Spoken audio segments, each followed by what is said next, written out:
지난주에 표적과 기사에 대해서 말씀을 드렸는데 오늘 한 번 더 말씀을 드리겠습니다.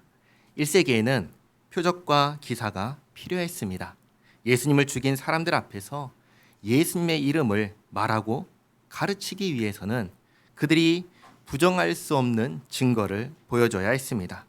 그래서 하나님께서는 이때에 표적과 기사가 나타나게 하셨습니다. 오늘날에도 하나님께서 필요하시다면 표적과 기사를 나타나게 하실 것입니다. 그러나 그때와 지금이 다른 점이 하나 있습니다. 그게 뭐냐? 그때에는 사도가 있었고 지금은 없다는 것입니다. 그때에는 사도를 통하여 표적과 기사를 행하셨습니다. 기억하셔야 되는 것은 다른 사람이 아니라는 것입니다. 표적과 기사는 사도를 통하여 나타났습니다. 그때에도 예수님을 믿는 사람들은 많이 있었지만 모든 사람들이 다 사도처럼 표적과 기사를 행했냐? 그렇지 않습니다. 표적과 기사는 사도를 통해서 나타났습니다.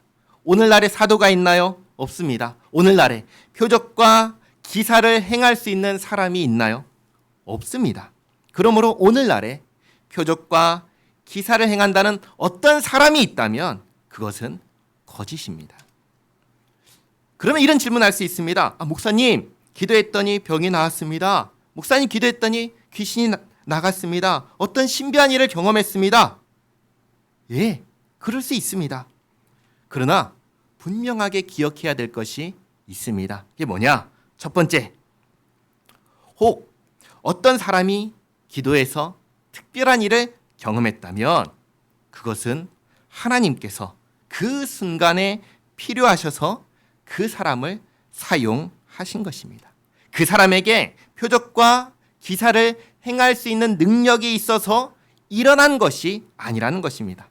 예를 들어 제가 기도해서 무슨 일이 일어나면 저에게 그것을 행할 능력이 있다는 말일까요? 아닙니다. 아니에요. 누가 기도했든 상관없는 거예요, 그것은. 둘째로, 어떤 일을 경험했을 때 그것이 하나님께서 하신 일인지 아니면 귀신의 역사인지 아니면 그냥 그 순간에 조건이 맞아서 일어난 일인지를 분별해야 합니다. 하나님께서 하신 일이라면 그 결과 무슨 일이 일어나야 할까요? 한 가지입니다. 모든 영광을 하나님께 돌리고 터럭만큼이라도 그 영광을 사람에게 돌리지 않는 것입니다. 하나님께서 하셨으니까 하나님께 영광을 돌려야죠. 이건 지극히 당연한 것입니다. 그리고 그 다음이 중요합니다. 하나님의 은혜를 경험했다면 그 다음에는 무엇이 입에서 나와야 할까요? 감사가 나와야겠지요. 감사가 나오고 은혜를 받은 자로서 하나님께서 기뻐하시는 바를 행하려 할 것입니다. 그러니까 내가 어떤 특별한 일을 경험했는데 이것이 하나님께로부터 온 것이라면 그걸 나에게 주신 하나님께 감사하고 영광을 돌리며 그리고 나에게 그 은혜를 베푸신 하나님께서 기뻐하시는 일을 하는 것, 그것이 당연히 나와야 하는 모습인 것입니다. 이게 나오지 않는다면 영광 돌림과 감사와 하나님께서 기뻐하시는 일을 행하고자 하는 이 반응이 나오지 않는다면 그것은 하나님께서 하신 게 아닌 거예요. 어떤 사람에게 영빨이 있다든지 기도빨이 있다든지 그러면서 어떤 사람에게 주목한다면 그것은 하나님께서 하신 일이 아닌 거예요. 그저 그 순간에 조건이 맞아서 일어난 일일 수도 있고 또는 귀신의 역사일 수 있는 것입니다. 자, 그러면 그냥 조건이 맞아서 일어났거나 귀신의 역사라면 그러면 우리는 어떻게 해야 될까요? 간단합니다. 그냥 우리가 할 일을 하면 됩니다. 귀신이 한 일이라면 그게 우리와 무슨 상관이 있겠습니까? 또 그 순간에 조건이 맞아서 일어난 일이라면 우리가 신경 쓸 것이 뭐가 있겠습니까? 오늘날에 기적과 같은 일이 일어날 수 있습니다. 그러나 그것을 일으킬 수 있는 사람은 없습니다. 사도는 없습니다. 그러니 오늘날 누구도 표적과 기사를 일으킬 수 있는 사람은 없는 거예요. 나에게 특별한 일, 기적과 같은 일이 일어날 수 있습니다. 그것이 하나님께서 하신 거라면 우리는 하나님께 영광 돌리며 감사하며 더욱 하나님께서 기뻐하시는 일을 하려 할 것입니다. 그러나 그것이 하나님께서 하신 일이 아니라면 그저 자연 법칙을 따라 그 순간의 조건에 맞아서 일어난 일이라면 신경 쓸 것이 없고, 더군다나 귀신의 역사라면 더욱 신경 쓸 것이 없습니다. 우리가 상관할 것도 아니고 신경 쓸 일도 아닌 거예요. 하나님께서 하신 것이 아니라면 우리는 그냥 잊어버리고 하나님께서 우리 모두에게 하라고 하신 그 일에 주목하며 그 일을 성실하게 감당하면 되는 것입니다. 이제 본문을 보겠습니다.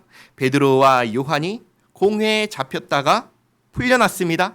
동료들에게 가서 공회에서 들었던 말을 알리고 함께 하나님께 기도합니다. 사도잖아요. 사도는 부활의 증인입니다. 부활의 증인으로서 더욱 담대히 하나님의 말씀을 전하게 하여 주시고 표적과 기사가 예수의 이름으로 이루어지게 하여 주시기를 기도했습니다. 그리고 32절입니다. 믿는 무리가 한 마음과 한 뜻이 되어 모든 물건을 서로 통용하고 자기 재물을 조금이라도 자기 것이라 하는 이가 하나도 없더라. 지난번에도 말씀드렸지만 이 구절을 가지고 오해해서 집도 내놓고 땅도 내놓고 적금도 깨고 그러면서 공동체 생활을 해야 한다라고 하면 잘못된 거라고 말씀드렸습니다. 이 말씀은 예수님을 믿는 믿음 안에서 서로 돕고 필요를 채워주며 지냈다라는 말씀이에요. 내 것을 가지면 안 된다, 다 내야 한다, 이런 말씀이 아닌 거예요. 33절에 사도들이 큰 권능으로 주 예수의 부활을 증언하니 무리가 큰 은혜를 받아. 사도들은 주 예수의 부활을 증언했습니다. 예수님께서 죄짐을 대신 짊어지시고 십자가에서 죽으셨습니다. 그래서 죄값을 다 치르셨고 이것을 부활하심으로 증명하셨습니다. 사도들은 이것을 눈으로 보고 겪은 사람들입니다. 그래서 부활의 증인인 것이죠. 예수님의 부활을 증언하니 큰 무리가 은혜를 받아서 믿고, 34절에 그 중에 가난한 사람이 없으니 이는 밭과 집 있는 자는 팔아 그 판 것의 값을 가져다가 사도들의 발 앞에 두매 그들이 각 사람의 필요를 따라 나누어 줌이라. 이렇게 서로의 필요를 채워줬는데 이때에 누가 그 일을 할 수 있겠습니까? 이제 막 생긴 교회예요. 이제 막 생겼어요. 일꾼이 있나요?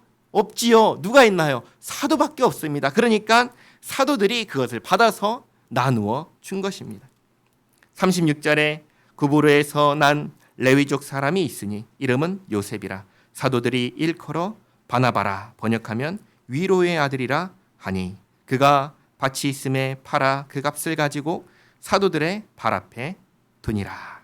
바나바도 믿는 형제를 돕기 위해서 자기의 소유를 아끼지 않고 팔아서 그 값을 사도들의 발 앞에 두었습니다. 그러면 사도들은 그것을 가지고 믿는 사람들 가운데 가난하고 그리고 필요한 사람을 찾아가지고 나누어 줬습니다. 좋은 일인가요? 나쁜 일인가요? 좋은 일이죠. 좋은 일이잖아요. 그런데 곧바로 뭐가 나타났냐면 부작용이 나타났습니다. 부작용이 나타났습니다. 1절 말씀, 5장 1절 말씀에 아나니아라는 사람이 그의 아내 삽비라와 더불어 소유를 팔아 그 값에서 얼마를 감추매 그 아내도 알더라. 얼마만 가져다가 사도들의 발 앞에 두니 베드로가 이르되 아나니아야 어찌하여 사탄이 내 마음에 가득하여 내가 성령을 속이고 땅값 얼마를 감추었느냐. 이게 읽기에 따라서는 왜 다 내놓지 않고 일부만 내놨느냐라고 베드로가 말했다고 오해할 수 있습니다. 오해죠. 그게 아닙니다. 아나니아와 삽비라가 베드로에게 내가 가진 전부를 다 팔아서 가지고 왔습니다 라고 한 거예요. 잘 보시기 바랍니다.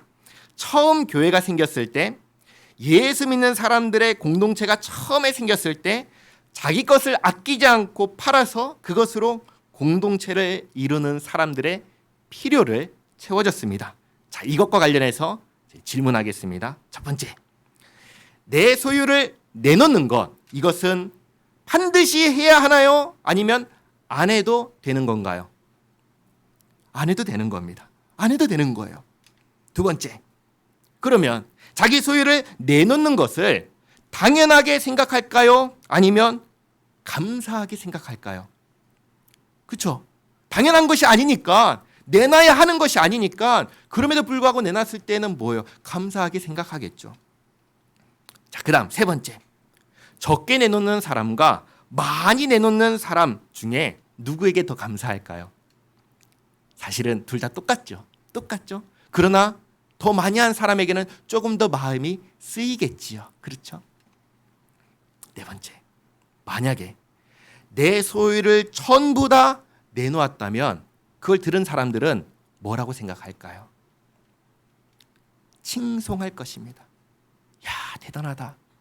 어떻게 저럴까? 그 생각을 할 것입니다. 그런데 이 질문 중에서 중요한 한 가지가 빠졌습니다. 뭐가 빠졌냐면 이유가 빠졌습니다. 이유가. 왜 내놓지요? 왜 내 소유를 팔아서 내놓았을까요? 나를 구원하신 하나님의 은혜에 감사하여 내놓은 것입니다. 내가 감사하다는 소리를 들으려고, 내가 사람들에게 칭찬을 받으려고, 내가 영광을 받으려고 내놓은 것이 아니라 나를 구원하신 하나님의 은혜가 너무 감사해서 드리는 것이었습니다. 이렇게 고백해서 이런 마음으로 드릴 때 성경은 어떻게 드리라고 하였습니까? 절대로 억지로 하라 하지 않았습니다. 분수에 지나치도록 하라 하지 않았습니다. 오히려 감사하는 마음으로 자원하는 마음으로 원하는 만큼만 하라고 했습니다. 중요한 부분입니다. 기억하시기 바랍니다. 하나님께 부족한 것이 있을까요? 하나님께서 우리의 도움, 우리의 손을 빌려서 도움을 받아야 할 것이 하나님께 있으신가요? 아니요. 우리 하나님은 그런 하나님이 아니에요. 우리 하나님은 창조주이십니다. 필요한 것, 부족한 것이 없으신 분이 하나님이십니다. 또 혹시 필요한 게 있다면 우리 하나님 어떤 하나님이시죠? 창조주이시잖아요. 필요한 것이 있다면 얼마든지 창조하실 수 있는 분이 우리 하나님이십니다. 어떤 사람들은 이런 식으로 함부로 말을 합니다. 하나님께서 부족한 것이 있어서, 모자란 것이 있어서, 심지어 하나님께서 외로워서 이 세상을 창조하신 것이다. 아니요. 착각입니다. 오해입니다. 하나님은 이 세상 없어도 아무 문제가 없습니다. 하나님을 이 우리와 같은 수준으로, 사람의 수준으로 끌어내리고 또 사람보다 못한 수준으로 생각하는 경우가 굉장히 많은데 그러면 안 돼요. 하나님은 하나님이십니다. 하나님은 피조물에게 벌벌벌벌 떨면서 끌려다니는 분이 아니셔요. 어떤 사람은 이렇게 얘기합니다. 내가 해야 돼. 나만이 할 수 있어. 아니요. 과대평가하는 겁니다. 교만한 것입니다. 전혀 그렇지 않습니다. 그러니까 오늘 이 일에 있어서도 자기 소유를 내놓는 것은 해도 그만, 안 해도 그만인 것입니다. 누구도 소유를 내놓으라고 하지 않습니다. 그런데 아나니아와 삽비라가 자기 땅을 팔았습니다. 그리고 땅 판 값 전부라고 사도에게 드렸습니다. 왜 이렇게 했을까요? 하나님께 감사해서 이렇게 했을까요? 만약에 감사해서 드리는 거라면 그 값에 많고 적음이 중요할까요? 중요하지 않을 겁니다. 베드로의 말처럼 속일 필요도 없을 것입니다. 그러니까 지금 이 드림은 하나님께 감사해서 한 것이 아닌 거예요. 하나님과 전혀 상관없이 한 것입니다. 그러면 무엇을 위해서 이렇게 했을까요? 자기의 명성, 자기의 명예, 자기의 영광을 위해서 한 것입니다. 그래서 베드로가 말한 것입니다. 베드로가 이르되 아나니아야 어찌하여 사탄이 내 마음에 가득하여 내가 성령을 속이고 땅값 얼마를 감추었느냐. 그리고 베드로가 아주 정확하게 말합니다. 땅이 그대로 있을 때에는 내 땅이 아니며 판 후에도 내 마음대로 할 수가 없더냐. 마음대로 할 수 없나요? 아니죠. 아나니아가 마음대로 할 수 있습니다. 왜냐하면 그것은 아나니아의 것이기 때문입니다. 성경은 내가 내 소유를 갖는 것을 금지하나요? 그렇지 않습니다.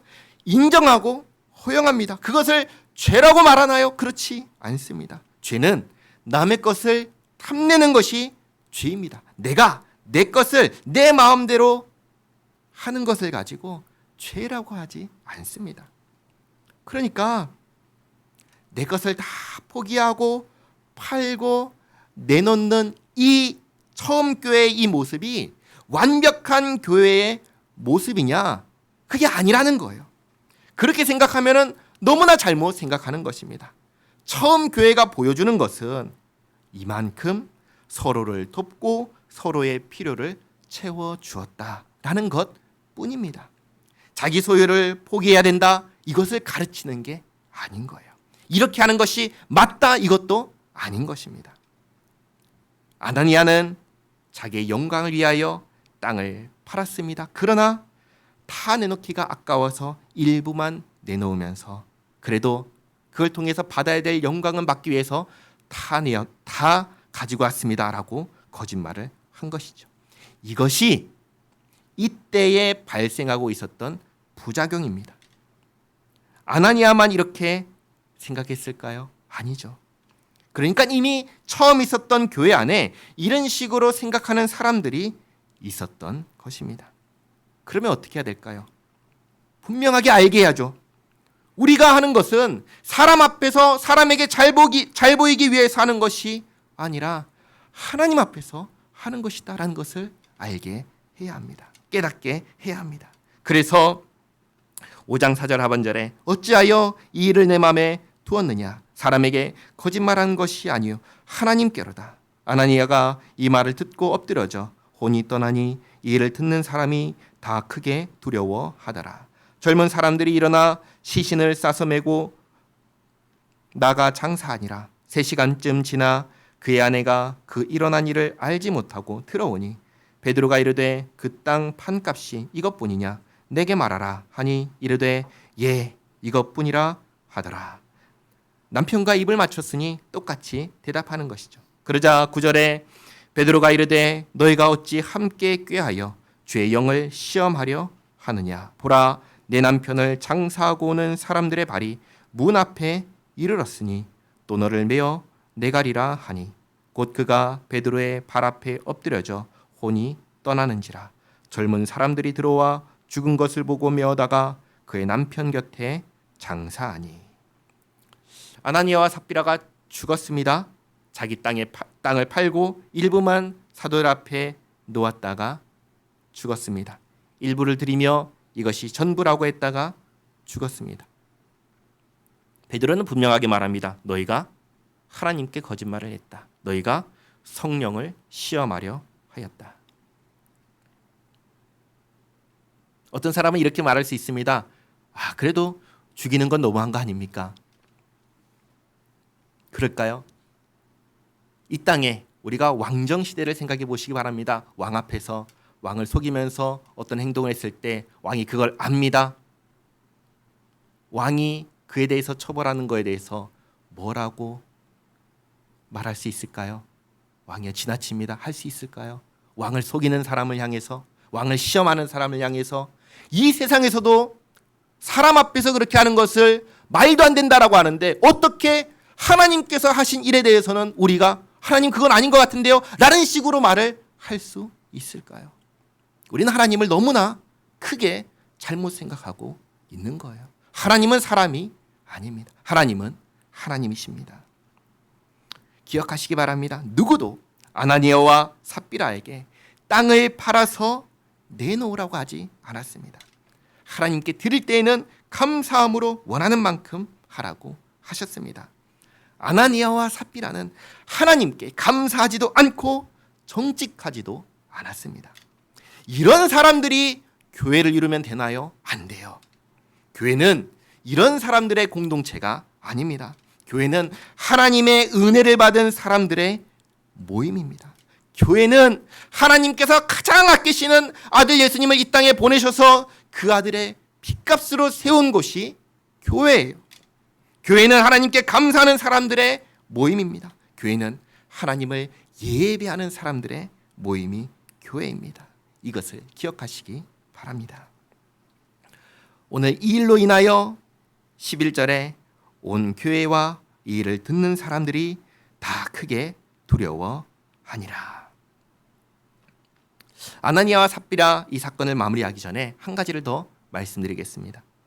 처음 교회는 서로 돕고 서로의 필요를 해결해 주기 위해서 자기의 것을 아낌없이 내놓았습니다. 그러면 쉽게 말해서 도움을 준 사람이 있고 도움을 받은 사람이 있습니다. 그렇죠?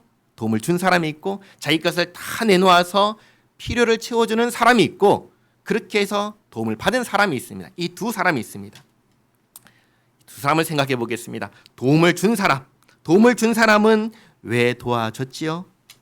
하나님의 은혜에 감사하여 아끼지 않고 믿음 안에 있는 형제를 돕기 위해서 한 겁니다. 그러니까 이 도움을 준 사람은 상대방이 나에게 감사해야 된다라는 의식을 갖고 이 도움을 베풀었을까요? 아니죠. 상대방이 나에게 감사를 하건 말건 상관없이 하나님께서 나에게 베푸신 은혜가 크고 감사하기 때문에 이로써 하나님께서 영광을 받으신다면 나는 그것으로 족하다라는 의식을 가지고 베푸는 것입니다.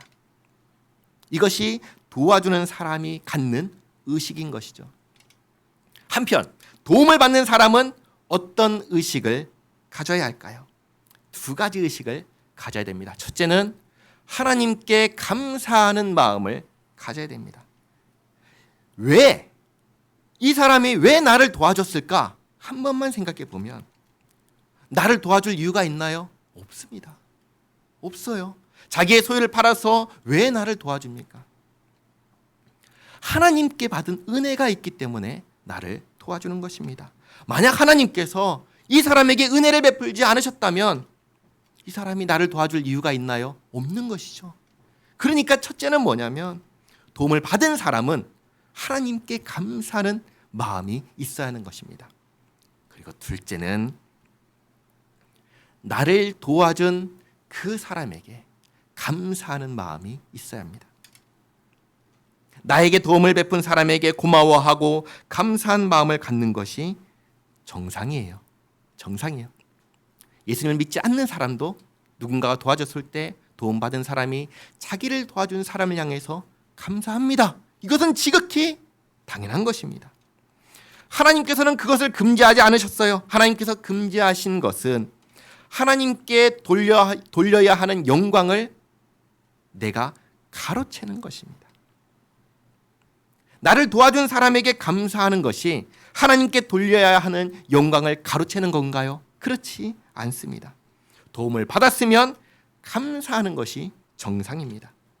그러니까 도움을 준 사람은 내가 도와주는 이유가 전적으로 하나님께 받은 은혜로 인하여 하는 것이기에 도움을 받은 사람이 감사를 표하지 않더라도 섭섭해할 게 있나요? 섭섭해할 게 없는 것이죠. 혹 감사를 표한다면 이것이 내가 받아야 할 감사가 아니라 이것이 내가 받아야 할 영광이 아니라 하나님께 돌려야 하는 영광이다라는 의식을 갖는 것이 도움을 준 사람이 갖는 의식인 것입니다.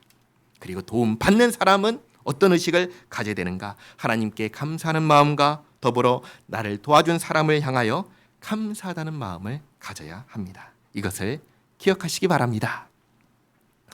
12절에 사도들의 손을 통하여 민간의 표적과 기사가 많이 일어나매. 여기서도 분명하게 말씀하시죠. 표적과 기사가 누구를 통하여 나타났지요? 사도들을 통하여 나타났습니다. 지금은 사도가 없습니다. 그러니까 표적과 기사를 일으킬 수 있는 사람도 없습니다. 지금도. 하지만 지금도 하나님께서 우리의 삶 가운데 역사하십니다. 하나님께서 하나님께 영광을 돌리기 위한 목적으로 특별한 일이 일어나게 하십니다. 이런 일이 없다라고 말씀드리는 것이 아니에요. 다만 오늘날에는 표적과 기사를 일으킬 수 있는 사람이 없다. 그것을 말씀드리는 것입니다. 제가 계속해서 사람이 없다, 사도가 없다고 말씀을 드리고 있습니다. 이것을 잘 구분하시기 바랍니다. 기적을 일으키는 사람은 없습니다. 사도는 없습니다. 그리고 하나님께서 뜻대로 특별한 일이 일어나게 하십니다. 사람이 하는 게 아니라 하나님께서 하시는 것입니다. 하나님께서 하시는 거예요. 12절에 믿는 사람이 다 마음을 같이하여 솔로몬 행각에 모이고 그 나머지는 감히 그들과 상종하는 사람이 없으나 백성이 칭송하더라. 백성들이 칭송합니다. 왜 칭송할까요? 표적과 기사를 보고 칭송하는 걸까요? 아니죠. 표적과 기사는 목적이 아닙니다. 표적과 기사는 수단입니다. 무엇을 위한 수단인가? 예수님의 부활을 증언하기 위한 수단이에요. 표적과 기사를 통해서 사람들이 예수님을 믿게 되었습니다. 회개하고 예수님의 이름으로 세례를 받고 죄 사함을 받았습니다. 구원을 받았습니다. 그 다음은요. 사도들을 통해서 배웠습니다. 예수님께서 내가 너에게 분부한 모든 것을 가르쳐 지키게 하라고 하신 그것을 배운 거예요. 사도들에게. 그리고 그 다음은 뭐죠? 배운 대로 지켜 행합니다. 배운 대로 지켜 행합니다. 그 모습을 보고 백성들이 칭송하는 거예요. 구원받은 사람은, 예수님을 믿는 사람은 모습이 다릅니다. 달라야 합니다. 반드시 달라져야 합니다. 어떻게 달라져야 할까요? 예수님께서 하라 하신 것을 하는 모습으로 바뀌어야 합니다. 예수님을 믿기 전에는, 구원받기 전에는 예수님께서 하라고 하신 것이 무엇인지 아나요? 알았나요? 아니요, 모르죠. 왜요? 그때는 예수님을 믿기 전에는, 구원받기 전에는 예수님과 상관없는 인생을 살았기 때문입니다.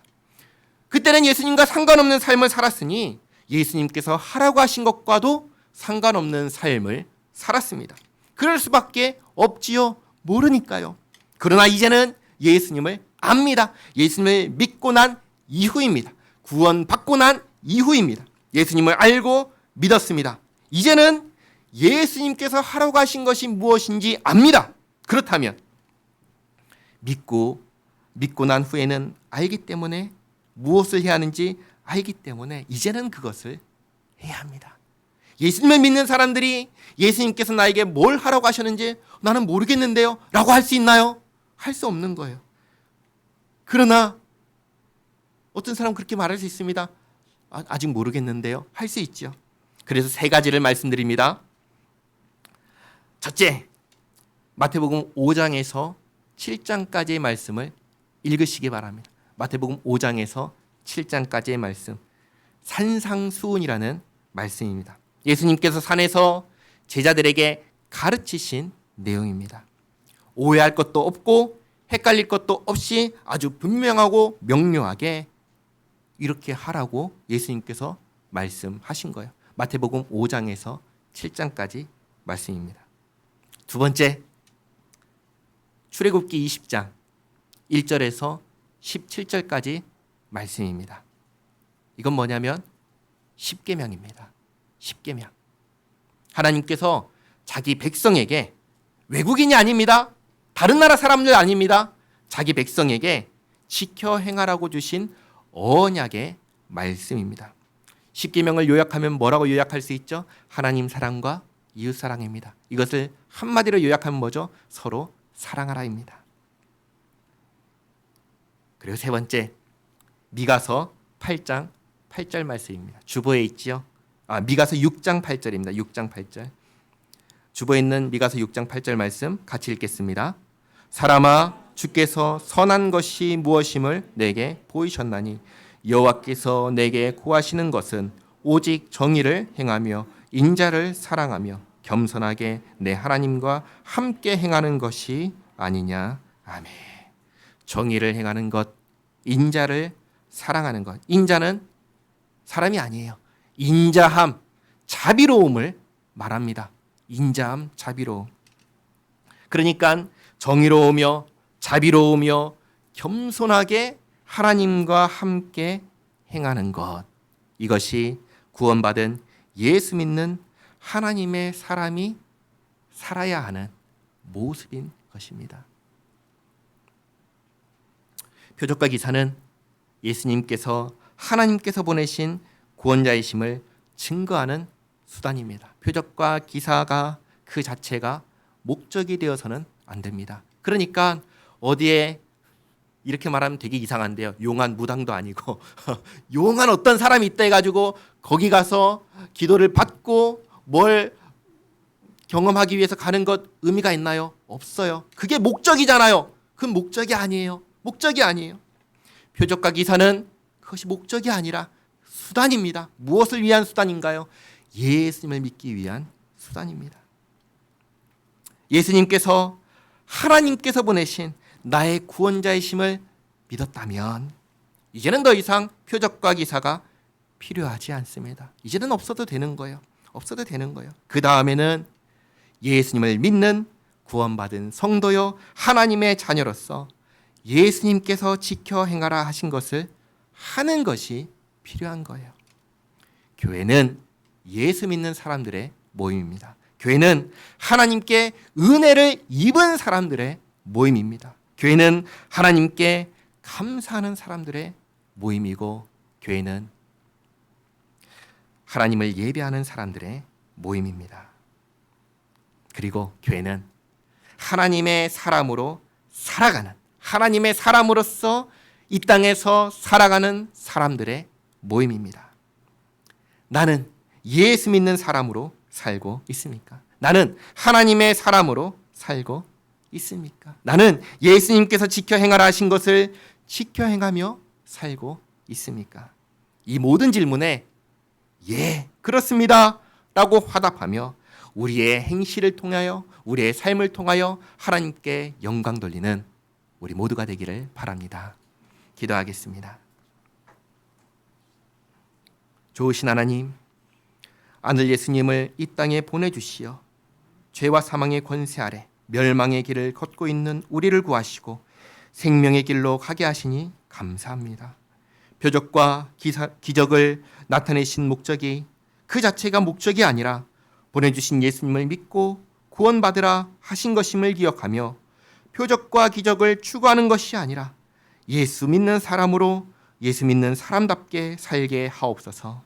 주님을 알기 전에는 무엇이 옳은지 어떻게 살아야 하는지 알지 못했지만 이제 예수님 안에서 우리를 창조하신 하나님께서 우리가 어떻게 살기를 원하는지 알게 되었습니다.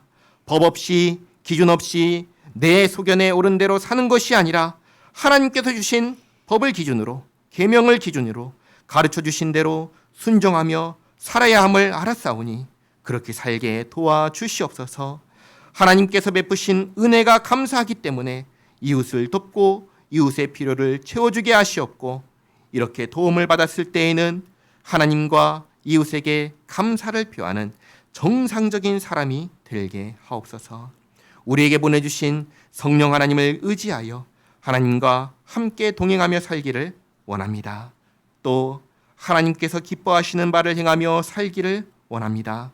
주님 말씀을 주야로 묵상하며 주님 마음을 알게 하시고 주님과 같은 마음으로 이 세상 살게 하옵소서. 예수님의 이름으로 기도하옵나이다. 아멘.